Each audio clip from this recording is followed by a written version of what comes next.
बच्चों आज हम पढ़ेंगे चैप्टर 40 साहसी मीना। यानी यहाँ पर मीना की स्टोरी बताई हुई है। ये मीना कितनी साहसी है, बहुत ही हिम्मत वाली है। मीना 5 वर्ष की एक साहसी लड़की थी। वह पहली कक्षा में पढ़ती थी। वह अपने माता पिता तथा अपने छोटे भाई के साथ गांव में रहती थी। मीना जो थी एक बहुत ही हिम्मत वाली लड़की थी।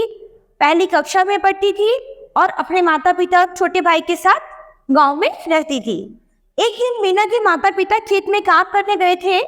मीना घर के पास ही खेल रही थी। उसका भाई घर में सो रहा था। तो एक दिन क्या हुआ, उसके माता पिता तो खेत में काम कर रहे थे और उसका भाई घर में सो रहा था और वो घर के पास खेल रही थी। अचानक गांव में आग लग गई। आग फैलते फैलते मीना के घर तक पहुंच गई। सभी लोग आग बुझाने का प्रयास करने लगे। अचानक मीना को अपने भाई के रोने की आवाज सुनाई दी। तो एक बार क्या हुआ कि गांव में आग लग गई और आग फैलते फैलते मीना के घर के पास तक आ गई। तो सभी लोग उस आग को बुझाने का प्रयास कर रहे थे। तो तभी मीना जो थी उसने अपने भाई के रोने की आवाज सुनी। वह अपने भाई को बचाने के लिए घर में भागी। किसी तरह वह अपने भाई को उठा लाई। वो अपने भाई को बचाने के लिए घर में गई और वो किसी भी तरह से अपने भाई को घर से उठा लाई। इस प्रयास में वह कई जगह से झुलस रही थी, पर अपनी जान की परवाह किए बगैर उसने अपने भाई की जान बचा ली।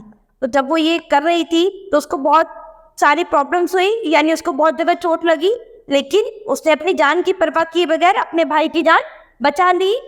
गांव के सभी लोग उसके उत्साह की प्रशंसा की। सरपंच जी ने उसे पुरस्कार दिया। यानी गांव ने उस बच्ची के लिए सबने बहुत ज्यादा प्रशंसा की।